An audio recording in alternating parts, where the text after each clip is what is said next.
आदरणीय साथियों नमस्कार, आपका स्वागत है, अभिनंदन है अपने चैनल विधि ज्ञान चर्चा में। मैं आर.एस. धीमान एडवोकेट।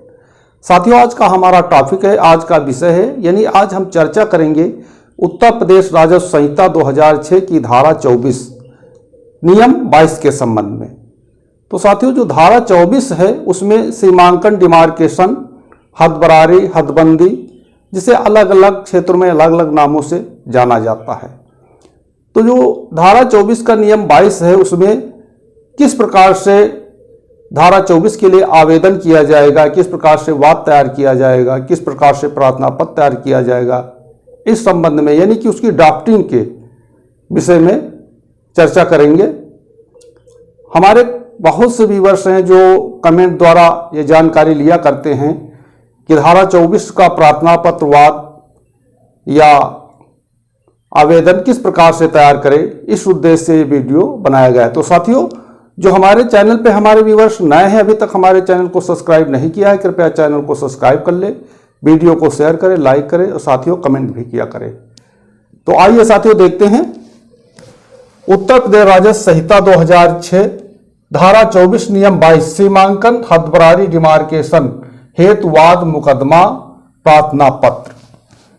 तो साथियों जो डिमार्केशन यानी कि उत्तर प्रदेश राजस्व संहिता 2006 की धारा 24 का जो वाद है वो उप जिलाधिकारी के न्यायालय में दाखिल किया जाता है।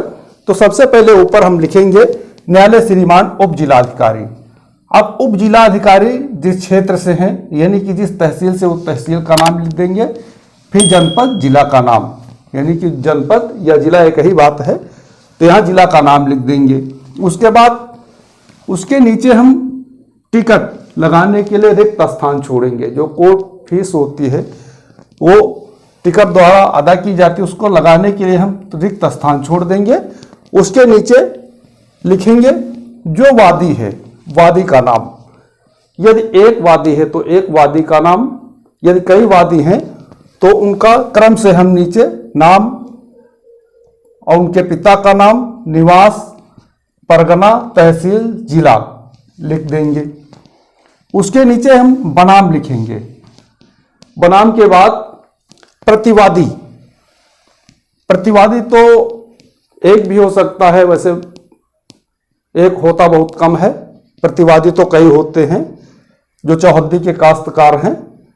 तो नंबर 1 हम लिखेंगे,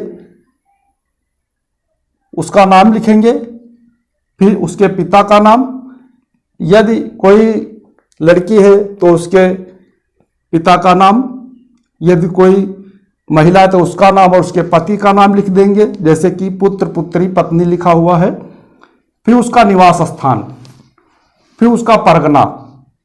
यदि परगना खतौनी में अंकित है, उसका राजस्व पता है तो परगना आएगा, अन्यथा परगना नहीं आएगा। तो यदि खतौनी में उसका जो पता लिखा उसमें परगना लिखा है तो हम परगना भी लिख देंगे। फिर तहसील का नाम, फिर जिला का नाम। इसी प्रकार से दूसरा प्रतिवादी। सब प्रतिवादी के बाद में हम लिखेंगे, जैसे कि नंबर 3 पे हमने यहां लिखा है अध्यक्ष भूमि प्रबंधक समिति, ग्राम पंचायत। ये ग्राम सभा को एक नोटिस जाती है, बहुत आवश्यक है। तो उसके लिए हम अध्यक्ष भूमि प्रबंधक समिति ग्राम पंचायत, यहाँ जिस ग्राम पंचायत से संबंधित भूमि है उस ग्राम पंचायत का नाम लिख देंगे, फिर परगना का नाम, फिर तहसील का नाम, फिर जिला का नाम। उसके नीचे लिखेंगे वार्ड संख्या यानी कि मुकदमा नंबर। फिर सीमांकन वाद अंतर्गत धारा 24 नियम 22 उत्तर प्रदेश राजस्व संहिता 2006 बाबत भूमि गाटा संख्या। जिस गाटा संख्या के संबंध में, जिस गाटे के संबंध में ये सीमांकन का वाद दाखिल किया जा रहा है वो गाटा और उसका रकबा, स्थित ग्राम, किस ग्राम में स्थित है, उसका परगना क्या है, तहसील क्या है लिख देंगे, फिर जिला क्या है लिख देंगे। उसके बाद हम नीचे लिखेंगे महोदय। प्रार्थी गणों का निवेदन निम्न है। यदि प्रार्थी एक है तो प्रार्थी लिखेंगे, नहीं तो हम प्रार्थी गणों लिखेंगे। और यहां हम वादी या वादी गणों भी लिख सकते हैं। उसके बाद नंबर 1 में लिखेंगे यह की भूमि गाटा संख्या। जो गाटा संख्या है वो लिखेंगे, फिर उसका रकबा लिखेंगे, जिस ग्राम में स्थित है उस ग्राम का नाम लिखेंगे, परगना का नाम लिखेंगे, फिर तहसील का नाम, जिला का नाम के संक्रमणीय भूमिधर दर्ज खतौनी काबिज काश्तकार हैं। उसके बाद हम देखते हैं नंबर 2, यह कि प्रतिवादीगण प्रार्थी के गाटे की चौहद्दी के काश्तकार हैं, मेड़ मिलान हैं। कहने का मतलब है जो वादी की गाटा संख्या जिसकी पैमाइश कराना चाहता है, हदबरारी कराना चाहता है, उसकी चौहद्दी के काश्तकार जो हैं और उनकी मेड़ मिलान, उसकी मेड़ से उनकी मेड़ें मिली हुई हैं जो प्रतिवादी हैं। प्रतिवादी अध्यक्ष भूमि प्रबंधक समिति ग्राम, जिस ग्राम की भूमि है उस ग्राम का नाम को सीमांकन की सूचना भेजी जानी आवश्यक है। कहने का मतलब है कि जो भूमि प्रबंधक समिति है उसको सीमांकन की सूचना भेजी जानी आवश्यक है। इस कारण पक्षकार बनाया गया है, इसलिए उनको ग्राम सभा को पक्षकार बनाया गया है। उनके विरुद्ध कोई अनुतोष नहीं चाहा गया है। जो ग्राम सभा अध्यक्ष है उसको पक्षकार बनाया गया, लेकिन उनके विरुद्ध कोई अनुतोष नहीं चाहा गया है, ये लिखना होगा। उसके बाद नंबर 3 में लिखना होगा यह कि प्रतिवादीगण गांव के ताकतवर एवं समर्थवान व्यक्ति हैं।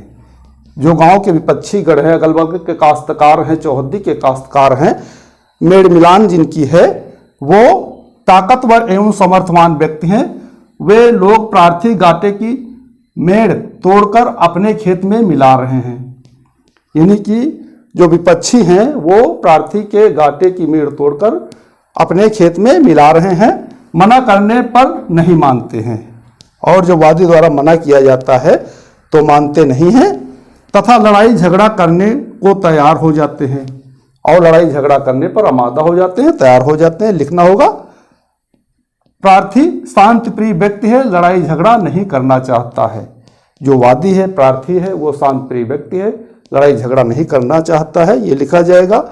उसके बाद देखते हैं नंबर 4 में यह कि प्रतिवादी गणों के इस कृत्य से प्रार्थी के गाटे का रकबा बहुत कम हो गया है। यानी कि जो प्रतिवादी गण है उनको उनकी मेड़ काटने से जो वादी है उसके गाटे का रकबा बहुत कम हो गया है तथा प्रतिवादी गणों के खेतों का रकबा बहुत ज़्यादा हो गया, तथा जो प्रतिवादी गण है जिन्होंने मेड़ काटकर हम वादी के हिस्से में कब्जा कर लिया है उनके खेत का रकबा बहुत ज़्यादा हो गया है। फिर लिखेंगे नंबर 5 में यह कि प्रार्थी वादी ने कई बार प्रतिवादी गणों से उसके गाटे का रकबा छोड़ने को कहा, परंतु वादी ने प्रतिवादी गणों से कई बार उसके गाटे का रकबा छोड़ने को कहा, परंतु लेकिन वह तैयार नहीं हुए। इस कारण सीमांकन वाद दाखिल किया जा रहा है। कहने का मतलब है जब वादी ने कई बार प्रतिवादी गणों से कहा कि मेरे खेत के रकबे को छोड़ दो, लेकिन वो छोड़ने को तैयार नहीं हुए, इसलिए सीमांकन वाद दाखिल किया जा रहा है, ये लिखना होगा। नंबर 6 में लिखना होगा यह कि एक गाटा के सीमांकन हेतु निर्धारित शुल्क सरकारी कोषागार में जमा कर दी है। जहाँ पे एक गाटे की पैमाइश होती है वहाँ 1000 रुपये प्रति गाटे के हिसाब से जमा होता है, लेकिन जहाँ एक गाटा है वहाँ 1000 रुपये जमा होगा। तो लिखा यह कि एक गाटे की सीमांकन हेतु निर्धारित शुल्क सरकारी कोष में जमा कर दी है, जिसकी रसीद चालान संख्या, यहाँ चालान संख्या लिख दिया जाएगा, फिर चालान संख्या का दिनांक क्या है वो लिख दिया जाएगा, वाद के साथ संलग्न है और उसको वाद के साथ संलग्न कर दिया जाएगा। उसके बाद देखते हैं नंबर 7 में है यह कि विवादित गाटा तथा उसके चौहद्दी के गाटों की उधड़ खतौनी नक्शा तथा फीस रसीद वाद पत्र के साथ संलग्न है।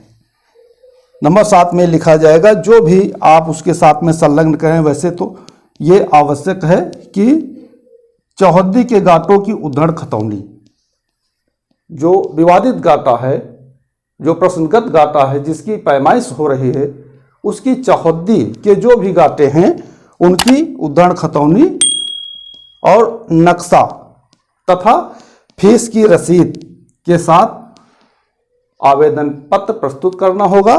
उसके बाद हम नीचे लिखते हैं प्रेमे अतः श्रीमान जी से प्रार्थना है कि गाटा संख्या, जो गाटा है वो लिख दी जाएगी। फिर उसका रकबा लिख दिया जाएगा, स्थित ग्राम में जिस ग्राम से संबंधित गाटा है उस ग्राम का नाम लिख दिया जाएगा।